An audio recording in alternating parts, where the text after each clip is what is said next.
নিশ্চয়কৈ চাওক পূৰ্বৰ ধনশিৰি মহকুমা আৰু বৰ্তমানৰ সৰুপথাৰ সমজিল্লা বোলোতেই এক কৃষিপ্ৰধান অঞ্চল আৰু এই অঞ্চলটোৰ ৯০% মানুহেই কৃষিৰ ওপৰত নিৰ্ভৰ কৰি জীৱন নিৰ্বাহ কৰে।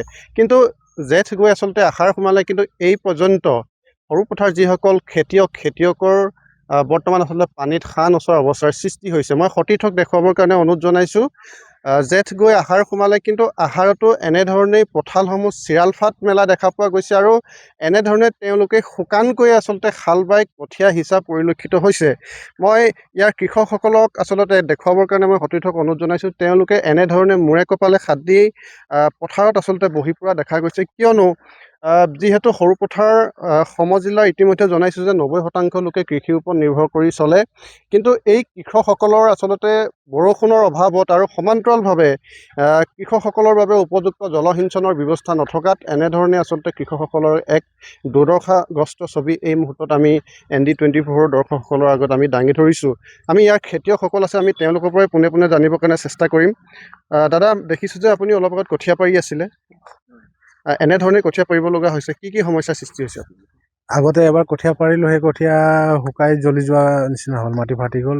এতিয়া উপায় নাই, বৰষুণৰ আহিব বুলি আশা কৰি শুকানে হাল বাই তাত মই কঠীয়া সিঁচিছোঁ। আকৌ আপোনালোকৰ ইয়াত জলসিঞ্চনৰ কোনো ব্যৱস্থা নাই নেকি? আমাৰ ইয়াত জলসিঞ্চনৰ ব্যৱস্থা একোৱেই নাই।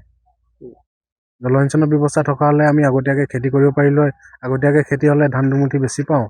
এতিয়াতো আগতীয়া বাদ দিয়ক, পিছতীয়া হোৱাৰো আশা নাই। পূৰ্বতো এনেকুৱা হৈছে? আগত 2020-21 চন মানত এবাৰ হৈছিলে এনেকুৱা। এতিয়াও সেই একেই, আমি আকৌ শুকানে হাল বাই সিঁচিবলগীয়া হৈছিলে। কিমানটা পৰিয়ালে এইটো ভুগিছে বৰ্তমান?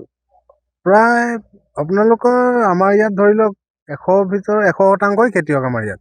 100%ৰে এনেকুৱা হৈ আছে। সকলোৰে এইটো সমস্যা? সকলোৰে এইটো সমস্যা। কৃষি বিভাগৰ ফালৰ পৰা একোৱেই সুবিধা নাই নেকি আপোনালোকৰ? আমাৰ ইয়াত কৃষি বিভাগৰ পৰা জলসিঞ্চনৰ একো সুবিধা নাই। নিশ্চয়কৈ ক'ব লাগিব যে আৰু এগৰাকী কৃষক আছে, কি ক'ব গোটেই ব্যৱস্থাটোৰ ওপৰত? হয়, মই এই ব্যৱস্থাৰ ওপৰত মানে কি চৰকাৰে বিশেষকৈ ইয়াত গুৰুত্ব আৰোপ কৰিব লাগিব। যিহেতু আমি কৃষক ৰাইজে আমি নিৰ্ভৰ কৰোঁ বৰষুণৰ ওপৰত। বিশেষকৈ আমাৰ আত্মবিশ্বাস আছে, ধৰ্মীয় বিশ্বাস আছে। সেইমতে আমিতো পূজা কৰি পানী নিমন্ত্ৰণ কৰোঁ, বৰষুণ নিমন্ত্ৰণ কৰোঁ, জলকীৰ্তন কৰি বৰষুণ নিমন্ত্ৰণ কৰোঁ, বা ভেকুলী বিয়াৰ ধৰণৰ বিয়া সভা পাতি পেলাই আমি মানে পানী নিমন্ত্ৰণ কৰোঁ, বৰষুণো নিমন্ত্ৰণ কৰোঁ। কিন্তু এই বিভাগত বিশেষকৈ চৰকাৰৰ বিষয়ে মানে দায়বদ্ধতা বুলি মই ভাবোঁ। যিহেতু চৰকাৰৰ বিভাগীয় কৰ্তৃপক্ষ আছে, জলসিঞ্চনৰ ব্যৱস্থা আছে, কৃষি বিভাগৰ ব্যৱস্থা আছে। সেইসকল তেওঁলোকে পৰিদৰ্শন কৰক। তেওঁলোকে পৰিদৰ্শন কৰি পেলাই খৰতকীয়াকৈ বিশেষকৈ নলী নাদৰ ব্যৱস্থা কৰক, বা টিউবৱেল এনেকুৱা পানী কলৰ ব্যৱস্থা কৰিলে ঠায়ে ঠায়ে কিছু ৰাইজে অন্তত উপকৃত হ'ব। একেবাৰে যিটো জুৰুলা ব্যৱস্থা তাৰ পৰা ৰক্ষা পাব।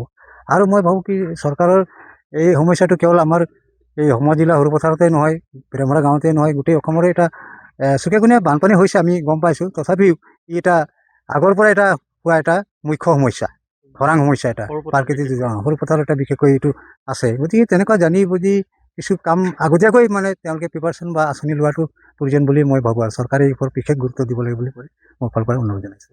এতিয়া যিহেতু আপোনালোকে পৰম্পৰাগত কিছুমান ৰীতি নীতি পালন কৰি বৰষুণৰ কামনা কৰিছে, কিন্তু আগতেও আপোনালোকে এনেকুৱা কৰে নেকি? হয়, আমি আগতেও কৰোঁ। কেতিয়াবা ফল দিয়ে, কিমান লাভৱান হয়? লাভৱান মানে কেতিয়াবা হয়, সেইটো মই কৈছিলোঁ। আৰু ইয়াৰ পাৰ্চেণ্টেজ মানে এইটো আৰু 50 বা 70 এনেকুৱা ক'ব লাগিব আৰু। কিন্তু সেইটো বোলে 100% নহয়। গতিকে 100% মানে কি, আজিকালি হ'ল মডাৰ্ণ আধুনিক যুগ। এই আধুনিক যুগত যিটো কৃত্ৰিম ব্যৱস্থা আছে চৰকাৰৰ দ্বাৰা সেইখিনি সফল হয়। বিশেষকৈ যেনেকৈ আমাৰ এইটো গভীৰ নলীনাদ দি দিয়ে, বা জলসিঞ্চন পুখুৰীৰ ব্যৱস্থা কৰি দিয়ে, ডাঙৰকৈ খান্দি দিয়ে আঁচনিৰ যোগেদি। সেইখিনি পানী সংৰক্ষণ থাকিলে অন্তত কঠীয়াটো পাৰিব পাৰে। কঠীয়া পৰাৰ সময়লৈকে আমি যদি অলপ দেৰি ৱেইটিং কৰাৰ পিছত আৰু খেতিৰ কাৰণে হয়তো বৰষুণ আহি যাব পাৰে, তেনেকুৱাতো হৈ যায়। কিন্তু কোনোতো এটা ব্যৱস্থা নাই। গতিকে তাত আৰু আমি এইটো অস্পষ্টবাদী হৈছে যে আমাৰ কৃষকসকলে বিশেষকৈ দুৰ্বল অৱস্থাত পৰিব, আৰু ভৱিষ্যতলৈ তেওঁলোকে খেতি একেবাৰেই দুৰ্বল অৱস্থাত হৈ পৰিব। ঠিক আছে।